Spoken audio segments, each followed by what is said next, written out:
Everyone, welcome back to the channel Nandana creations. Friends, ಇವತ್ತೊಂದು crochet hangings ತೋರಿಸ್ತಾ ಇದ್ದೀನಿ without ಕುಚ್ಚು ಡಿಸೈನು. ಸೊ ಇದಕ್ಕೆ ರಿಂಗ್ ಬಿಡಬೇಕು ಫ್ರೆಂಡ್ಸ್. ಆ್ಯಸ್ ಯೂಶಲ್ ದಾರ 6 ಎಳೆ ತೊಗೊಂಡಿದ್ದೀನಿ, ಗಂಟು ಹಾಕಿ ರೆಡಿ ಮಾಡಿ ಇಟ್ಕೊಂಡಿದ್ದೀನಿ. ಗಂಟು ನಾಟ್ ನೆಸಸರಿ, ಅದು ಮಿಸ್ಪ್ಲೇಸ್ ಆಗಿಬಿಡುತ್ತೆ, ಥ್ರೆಡ್ಡೆಲ್ಲ ಲೂಸ್ ಆಗಿಬಿಡುತ್ತೆ ಅಂತ ಗಂಟು ಹಾಕಿ ಇಟ್ಕೊಂಡಿದ್ದೀನಿ ಅಷ್ಟೇ. ಸೊ ಆ ನಾಟ್ನ ನಮಗೆ ಬ್ಯಾಲೆನ್ಸ್ ಇರಲಿ ಅಂತ ಹಾಕಿರೋದು. ರಿಂಗ್ ಒಳಗಡೆ ಹಾಕೋಣ. ರಿಂಗ್ ಒಳಗಡೆ ಹಾಕಿಬಿಟ್ಟು ಈ 6 ಎಳೆ ದಾರನೂ ಗಂಟು ಹಾಕ್ಕೊಳ್ಳೋಣ. ನಾರ್ಮಲ್ ನಾಟ ಸೊ 2 ಟೈಮ್ಸ್ ಹಾಕ್ಕೋಬೇಕು. ತುಂಬ ಟೈಟ್ ಮಾಡಬೇಡಿ, ಯಾಕಂದರೆ ನೀಡಲ್ನ ನಾವು ಇದ್ರೊಳಗಡೆ ಲೂಪ್ ಒಳಗಡೆ ಹಾಕಬೇಕಲ್ವ. ಸೊ ನಾರ್ಮಲಾಗಿ 2 ನಾಟ್ ಹಾಕೋತಾ ಇದ್ದೀನಿ. 2 ನಾಟ್ ಹಾಕ್ಕೊಂಡು ಬ್ಯಾಲೆನ್ಸ್ ಮಾಡಿ, ಲೆಫ್ಟ್ ಹ್ಯಾಂಡಲ್ಲಿ ಬ್ಯಾಲೆನ್ಸ್ ಮಾಡಿ ರೈಟ್ ಸೈಡ್ ಇರೋ ಎಕ್ಸ್ಟ್ರಾ ಥ್ರೆಡ್ನೂ ಇಟ್ಕೊಳ್ಳಿ. ಸ್ವಲ್ಪ ಮೇಲೆ ಪುಷ್ ಮಾಡಿದ್ರೆ ಅಲ್ಲಿ ಲೂಪ್ ಕಾಣುತ್ತೆ ನಮಗೆ. ಅಲ್ಲಿ ಹೋಲ್ ಗ್ಯಾಪ್ ಇರುತ್ತೆ ಅಲ್ವಾ, ನೋಡಿ ಅಲ್ಲಿ ನೀಡಲ್ನ ಹಾಕ್ಕೋಬೇಕು. ರಿಂಗಿಗೆ ಅಟ್ಯಾಚ್ ಆಗಿರೋ ಥ್ರೆಡ್ ಥ್ರೆಡ್ ಒಳಗಡೆ ಆ ನೀಡಲ್ನ ಹಾಕ್ಕೋಬೇಕು. ಸೊ ಹಾಕ್ಕೊಂಡು ನೀಡಲ್ನ ಹಾಕಿ ದಾರನ ತೊಗೊಂಡು ಬರೋಣ.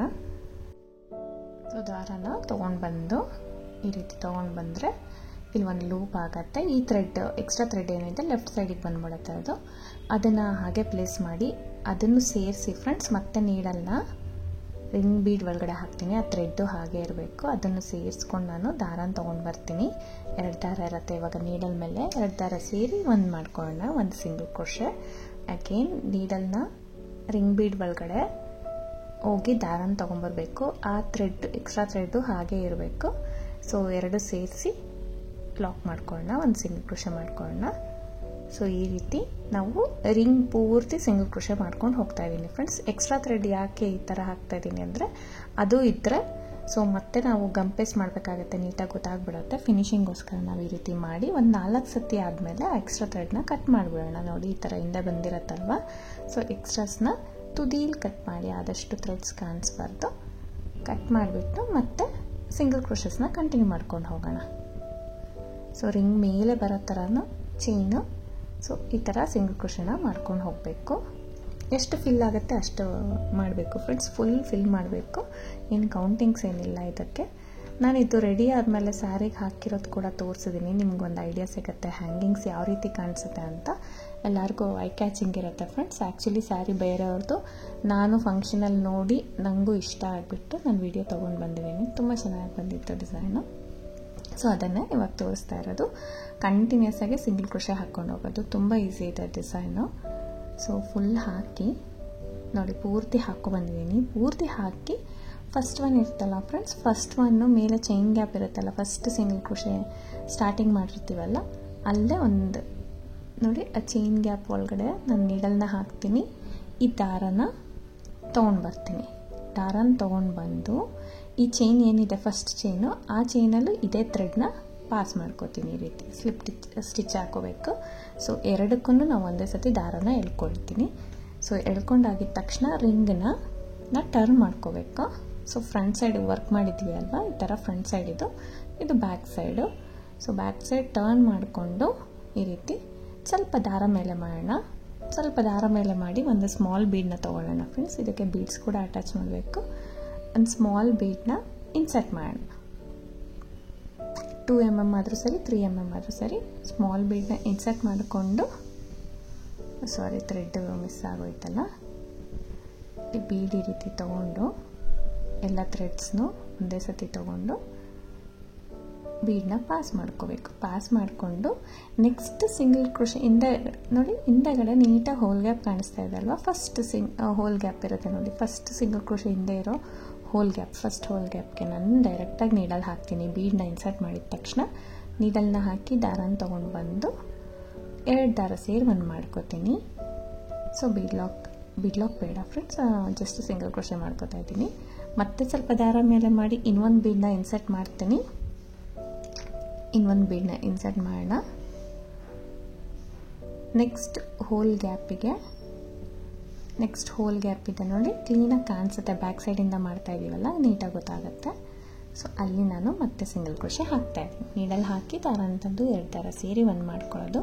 ಮತ್ತೆ ಸ್ವಲ್ಪ ದಾರನ ಮೇಲೆ ಮಾಡಿ ಬೀಡನ್ನ ಹಾಕ್ತಾ ಇದ್ದೀನಿ. ಸೆಂಟ್ರಲ್ ಬೇಕಂದರೆ ಫ್ರೆಂಡ್ಸ್ ನೀವು ಒಂದು ಹ್ಯಾಂಗಿಂಗ್ ಬೀಡ್ ಕೂಡ ಹಾಕೋಬೋದು. ಇದೇ ಹ್ಯಾಂಗಿಂಗ್ಸ್ ಅಲ್ವಾ, ಸೊ ಹ್ಯಾಂಗಿಂಗ್ ಬೀಡ್ ಬೇಡ ಅಂತ ಜಸ್ಟ್ ಬೀಡ್ಸ್ನ ಹಾಕ್ತಾ ಇದ್ದೀನಿ. 2-3 ಒಟ್ಟಿಗೆ ತೊಗೊಳ್ಳಿ, ಟೈಮ್ ಬೇಗ ಸೇವ್ ಆಗುತ್ತೆ. ಸೊ ಈ ರೀತಿ 8 ಬೀಡ್ಸ್ನ ನಾನು ಹಾಕ್ತೀನಿ friends. As you wish friends, 6, 7, 8, 5 ಎಷ್ಟಾದ್ರೂ ಹಾಕೋಬೋದು, ಇವನ್ 3 ಕೂಡ ನೀವು ಹಾಕೋಬೋದು. ಸ್ವಲ್ಪ ಚೇಂಜಸ್ ಕಾಣಿಸುತ್ತೆ ಅಷ್ಟೇ 3 ಹಾಕಿದ್ರಲ್ಲಿ, ಮತ್ತು ಇನ್ನೂ ಕೌಂಟ್ ಜಾಸ್ತಿ ಕೂಡ ಮಾಡ್ಕೋಬೋದು. ಸೊ ನಾನು ಇಲ್ಲಿ 8 ಹಾಕ್ತಾಯಿದ್ದೀನಿ, 4 ಹಾಕಿದ್ದೀನಿ, ಇನ್ನೂ 4 ಹಾಕೋಣ. ಪೇಸ್ಟಲ್ ಸ್ಯಾರೀಸ್ಗೆ ಸಿಲ್ವರ್ ಜರಿಗೆ ಸೊ ಕಲರ್ ಚೇಂಜ್ ಮಾಡಿಕೊಂಡು ಇದೇ ಥರ ಮಾಡಿಕೊಂಡ್ರೆ ತುಂಬ ಚೆನ್ನಾಗಿ ಬರುತ್ತೆ, ಚೆನ್ನಾಗಿ ಕಾಣಿಸುತ್ತೆ. ಈವನ್ ನಾನು ಇದು ರಿಂಗ್ ಬೀಡ್ಗೆ ಮೇಲೆ ಫ್ಲವರ್ ಬೀಡನ್ನ ಯೂಸ್ ಮಾಡಿದ್ದೀನಿ. ಆ ಪ್ಲೇಸಲ್ಲಿ ನೀವು ಸೊ ಪರ್ಲ್ ಬೀಡ್ಸ್ನು ಯೂಸ್ ಮಾಡ್ಕೋಬೋದು, ಚೆನ್ನಾಗಿ ಬರುತ್ತೆ. ಇಲ್ಲ ಆ್ಯಂಟಿಕ್ ಬೀಡ್ಸ್ ಕೂಡ ಹಾಕ್ಕೋಬೋದು. ಸೊ ಈ ಥರ 8 ಬೀಡ್ಸ್ನ ಹಾಕ್ಕೊಳ್ಳೋಣ. ತುಂಬ ಈಸಿ ಫ್ರೆಂಡ್ಸ್. ಜಸ್ಟ್ ರಿಂಗ್ಗೆ ಪೂರ್ತಿ ಸಿಂಗಲ್ ಕ್ರೋಶೆ ಮಾಡಿ ಅಟ್ಯಾಚ್ ಮಾಡಬೇಕು. ಅಟ್ಯಾಚ್ ಮಾಡಿ ಬ್ಯಾಕ್ ಸೈಡ್ಗೆ ಟರ್ನ್ ಮಾಡಿಕೊಂಡು ಈ ಥರ ಬೀಡ್ಸ್ನ ಅಟ್ಯಾಚ್ ಮಾಡೋದಷ್ಟೇ. ಅದು ತುಂಬ ಈಸಿ ಇದೆ. ಇವನ್ ಬಿಗಿನರ್ಸ್ ಕೂಡ ಟ್ರೈ ಮಾಡ್ಕೋಬೋದು. ಜಸ್ಟ್ ರಿಂಗ್ ಬೀಡ್ಸ್ನ ಈ ಥರ ಎಲ್ಲ ಮಾಡಿಟ್ಕೊಂಡ್ರೆ ಒಂದು 25 to 30 ಮಾಡಿಟ್ಕೊಂಡ್ರೆ ಫ್ರೆಂಡ್ಸ್ ಸಾಕಾಗುತ್ತೆ ಒಂದು ಸಾರಿಗೆ. ಸೊ ಈ ರೀತಿ 8 ಬೀಡ್ಸ್ ಆದಮೇಲೆ ಒಂದು 2 ಚೈನ್ಸ್ ಅಥವಾ 3 ಚೈನ್ಸ್ನ ಹಾಕೋತೀನಿ. 2 ಚೈನ್ ಅಥವಾ 3 ಚೈನ್ನ ಈ ರೀತಿ ಹಾಕ್ಕೊಂಡು ಕಟ್ ಮಾಡಿ ನಮ್ಮ ಸೈಡ್ ನೀಡಲ್ನ ಎಳ್ಕೊಳ್ಳೋಣ, ಟೈಟ್ ಮಾಡ್ಕೊಳ್ಳೋಣ. ಸೊ ಈ ರೀತಿ ಡಿಸೈನ್ ಕಂಪ್ಲೀಟ್ ಆಯಿತು. ಈ ಥರ ರಿಂಗ್ ಬೀಡ್ಸೇ ಮಾಡಿಟ್ಕೋಬೇಕು. ಎಕ್ಸ್ಟ್ರಾ ಥ್ರೆಡ್ ಇರುತ್ತೆ ಅಲ್ವಾ ಫ್ರೆಂಡ್ಸ್, ಸ್ಟಾರ್ಟಿಂಗ್ ನೋಡಿ, ಸ್ಟಾರ್ಟಿಂಗ್ ನಾನು ಅದಕ್ಕೆ ಎಕ್ಸ್ಟ್ರಾ ಥ್ರೆಡ್ನ ಸಿಂಗಲ್ ಕ್ರೋಶೆ ಒಳಗೆ ಹಾಕಿದ್ದು. ಗಮ್ ಪೇಸ್ಟ್ ಹಾಕಿದ್ರೆ ಗೊತ್ತಾಗುತ್ತೆ ಜಾಸ್ತಿ ಅಂತ. ಸೊ ಬ್ಯಾಕ್ ಸೈಡಲ್ಲಿ ನಾನು ಚೂರು ಗಮ್ ಮಾಡಿಕೊಂಡು ಕಾಣಿಸ್ತಿರೋ ಥರ ಸೊ ಈ ಥರ ನೀಟಾಗಿ ಪ್ರೆಸ್ ಮಾಡಿ ಹಾಕೋಣ. ಎಕ್ಸ್ಟ್ರಾ ಥ್ರೆಡ್ನ ಕಟ್ ಮಾಡ್ಕೊ.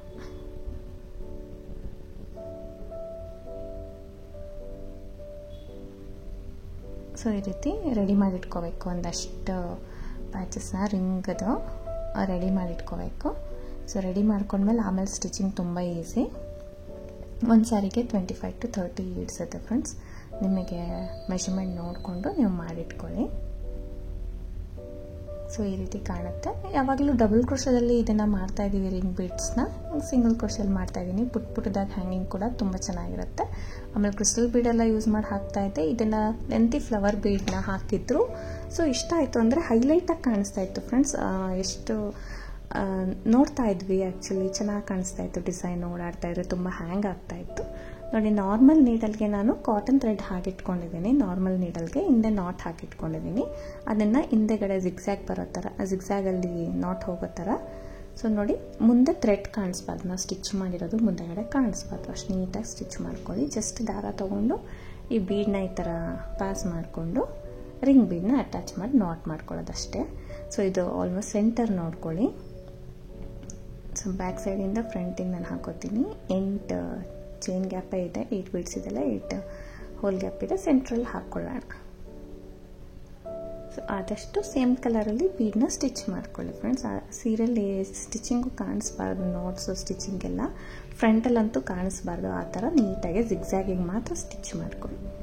ಸೊ ಈ ಥರ ಇದನ್ನು ಹಾಕಿಬಿಟ್ಟು ಈ ನೀಡಲ್ ಏನಿದೆ ವಾಪಸ್ ಈ ಫ್ಲವರ್ ಬೀಡ್ ಒಳಗಡೆ ಪಾಸ್ ಮಾಡ್ಕೊತೀನಿ.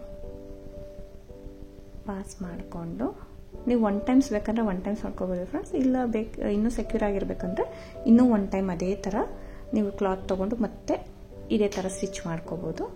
ನಾನು 1-2 ಟೈಮ್ ಮಾಡ್ತಾಯಿದ್ದೀನಿ. ಸೊ ಇಂದ ಬ್ಯಾಕ್ ಸೈಡ್ ಟರ್ನ್ ಮಾಡಿಕೊಂಡು ಜಿಗ್ಜ್ಯಾಗಿಗೆ ಲಾಕ್ ಮಾಡ್ಕೊಬಿಡೋಣ, ಸ್ಟಿಚ್ ಮಾಡ್ಕೊಂಬಿಡೋಣ. ನೋಡಿ, ಎಲ್ಲ ಜಿಗ್ಜ್ಯಾಗಿಗೆ ಮಾಡ್ಕೊಳ್ತೀನಿ ನಾನು. ಅದು ಮುಂದೆ ಕ್ಲಾತ್ ಎತ್ಕೊಳ್ತೀರಾ, ಬರೀ ಜಿಗ್ಜ್ಯಾಗ್ ಕ್ಲಾತ್ ಮಾತ್ರ, ಏನು ರೌಂಡ್ ಇರುತ್ತಲ್ಲ ಫ್ರೆಂಡ್ಸ್, ಅಲ್ಲಿ ಅಷ್ಟು ಕ್ಲಾತ್ ಮಾತ್ರ ಎತ್ಕೊಳ್ಳಿ, ಸಾಕಾಗುತ್ತೆ.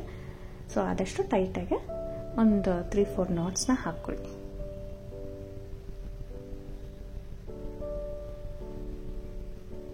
ಸೊ ಈ ರೀತಿ 1-2-3 ನಾಟ್ನ ಹಾಕ್ಕೊಳ್ತೀನಿ.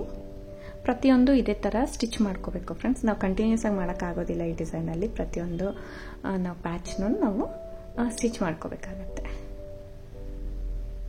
ಸೊ ಹ್ಯಾಂಗಿಂಗ್ಸ್ ಈ ಥರ ತೋರಿಸಿದ್ದೀನಿ. ಡಬಲ್ ಕ್ರೋಶೆಯಲ್ಲಿ ದೊಡ್ಡ ಪ್ಯಾಚಸ್ನ ನಾನು ತೋರಿಸಿದ್ದೀನಿ ಫ್ರೆಂಡ್ಸ್. ಇದು ಚಿಕ್ಕದು ಚೆನ್ನಾಗಿ ಬಂದಿತ್ತು ಡಿಸೈನ್, ಒಂಥರ ಡಿಫ್ರೆಂಟಾಗಿ ಕಾಣೋದು ಅಂತ ಹಾಕಿದ್ದೀನಿ. ಮತ್ತು ಬೀಡ್ ಒಳಗಡೆ ರಿವರ್ಸ್ ಬಂದು ಅಲ್ಲಿ ಎಡ್ಜಲ್ಲಿ ಕಟ್ ಮಾಡ್ಕೊಂಬಿಡ್ತೀನಿ. ಸೊ ಇಷ್ಟ ಫ್ರೆಂಡ್ಸ್, ತುಂಬ ಈಸಿ ಡಿಸೈನು, ತುಂಬ ಹೈಲೈಟಾಗಿ ಕಾಣಿಸುತ್ತೆ. ಇದನ್ನು ಕ್ರೋಶ ಬರ್ದಲ್ಲೇ ಇರೋರು ನೀಡಲ್ ಕೂಡ ಮಾಡ್ಕೋಬೋದು. ನೀಡಲ್ ಸ್ಟಿಚ್ಚಲ್ಲಿ ಸಿಂಗಲ್ ಕ್ರೋಶಸ್ನ ಹಾಕ್ಕೊಂಡು ಇದೇ ಥರ ಬೀಡ್ ಹಾಕಿ ಸ್ಟಿಚ್ ಮಾಡ್ಕೋಬೋದು. ತುಂಬ ಚೆನ್ನಾಗಿ ಬರುತ್ತೆ ಡಿಸೈನು. ಸೊ ಇಷ್ಟೇ ಡಿಸೈನು. ಸೊ ಇದೊಂದಷ್ಟು ಪ್ಯಾಚಸ್ನ ರೆಡಿ ಮಾಡಿಕೊಂಡು ಆ ಸ್ಯಾರಿ ಒಂದೇ ಸತಿ ಎಲ್ಲನೂ ಸ್ಟಿಚ್ ಮಾಡಿದ್ರೆ, ಮತ್ತು ಮೆಷರ್ಮೆಂಟು ಅಷ್ಟೇ ಫ್ರೆಂಡ್ಸ್ ನೋಡ್ಕೊಳ್ಳಿ. ನಿಮಗೆ ಇನ್ನೂ ಜಾಸ್ತಿ ಗೆಬ್ಬಬೇಕಂದ್ರೆ ಜಾಸ್ತಿ ಹಾಕ್ಬೋದು, ಕಡಿಮೆ ಬೇಕಂದರೆ ಇಷ್ಟೇ ಸಾಕು ಫ್ರೆಂಡ್ಸ್. ತುಂಬ ಹತ್ತಿರ ಆದರೂ ಚೆನ್ನಾಗಿರಲ್ಲ. ಇನ್ನು ಸ್ವಲ್ಪ ಗ್ಯಾಪ್ ಬೇಕಂದ್ರೂ ನೀವು ತೊಗೊಳ್ಬೋದು. ಈವನ್ ಇದ್ರ ಮಧ್ಯ ಕುಚ್ಚು ಬೇಕಂದ್ರೂ ಕುಚ್ಚು ಕೂಡ ನೀವು ಕಟ್ಕೋಬೋದು. ಸೊ ಸ್ಯಾರಿಗೆ ಹಾಕಿರೋದನ್ನ ನಾನು ತೋರಿಸ್ತೀನಿ ನೋಡಿ, ಎಷ್ಟು ನೀಟಾಗಿದೆ. ಇದೊಂದು ಕಲಂಕಾರಿ ಸಿಲ್ಕ್ ಸ್ಯಾರಿ ಫ್ರೆಂಡ್ಸ್, ಕಲಂಕಾರಿ ಬಂದಿರೋ ನಾರ್ಮಲ್ ಸಿಲ್ಕ್ ಸ್ಯಾರಿ. ಸೊ ಅದಕ್ಕೆ ತುಂಬ ಚೆನ್ನಾಗಿ ಕಾಣಿಸ್ತಾ ಇತ್ತು. ಸೊ ಹೈಲೈಟಾಗಿ ಕಾಣಿಸ್ತಾ ಇತ್ತು. ಸ್ಯಾರಿಗೆ ಹಾಕಿದ್ರೆ ನಿಮಗೆ ಈ ಥರ ಹ್ಯಾಂಗ್ ಆಗ್ತಾ ಇರುತ್ತೆ. ಸೊ ಇದೇ ಪರ್ಪಸ್ಗೋಸ್ಕರ ನಾನು ತೋರಿಸಿದ್ದೀನಿ. ಸ್ಯಾರಿಗೆ ಹಾಕಿದ್ರೆ ಈ ಥರ ನೀಟಾಗಿ ಹ್ಯಾಂಗ್ ಹಾಕ್ತಾ ಇರುತ್ತೆ. ನಾವು ಪಲ್ಲುನ ಯಾವ ಕಡೆ ನಾವು ಫಿಕ್ಸ್ ಮಾಡ್ತಾ ಇದ್ರೂ ಅದು ಹ್ಯಾಂಗ್ ಆಗ್ತಾ ಇರುತ್ತಲ್ಲ, ತುಂಬ ಲುಕ್ ಅನಿಸುತ್ತೆ. ಸೊ ಖಂಡಿತ ಒಂದ್ಸರಿ ಟ್ರೈ ಮಾಡಿ. ಬಿಗಿನರ್ಸ್ ಈಸಿ ಡಿಸೈನ್ ಕೂಡ ಬೇಗ ಕೂಡ ಆಗೋಗುತ್ತೆ. ಸೊ ನಿಮ್ಗೆ ಇಷ್ಟ ಆಗಿದ್ರೆ ಒಂದು ಲೈಕ್ ಕೊಡೋದನ್ನ ಮರಿಬೇಡಿ ಫ್ರೆಂಡ್ಸ್. ಹೊಸೊಬ್ಬರು ನೋಡ್ತಾ ಇದ್ರೆ ಪ್ಲೀಸ್ ಸಬ್ಸ್ಕ್ರೈಬ್ ಮಾಡಿ, ಸಪೋರ್ಟ್ ಮಾಡಿ. ಇದಕ್ಕೆ ಪ್ರೈಸ್ ಬಂದು ನಿಮಗೆ 5-6 ಅರೌಂಡ್ ಎಲ್ಲ ಚಾರ್ಜ್ ಮಾಡ್ತಾರೆ. ಇನ್ನೂ ಜಾಸ್ತಿ ಮಾಡೋರು ಇರ್ತಾರೆ. ಪ್ಲೇಸಸ್ ಡಿಪೆಂಡ್ ಆಗುತ್ತೆ, ನಿಮ್ಮ ಟೈಮ್ ಡಿಪೆಂಡ್ ಆಗುತ್ತೆ, ಫಿನಿಶಿಂಗ್ ಬರುತ್ತೆ. ಸೊ ಎಲ್ಲ ಕ್ಯಾಲ್ಕುಲೇಟ್ ಮಾಡಿಬಿಟ್ಟು ನೀವು ಮಾಡ್ಕೋಬೋದು. Thank you for watching friends. Thank you.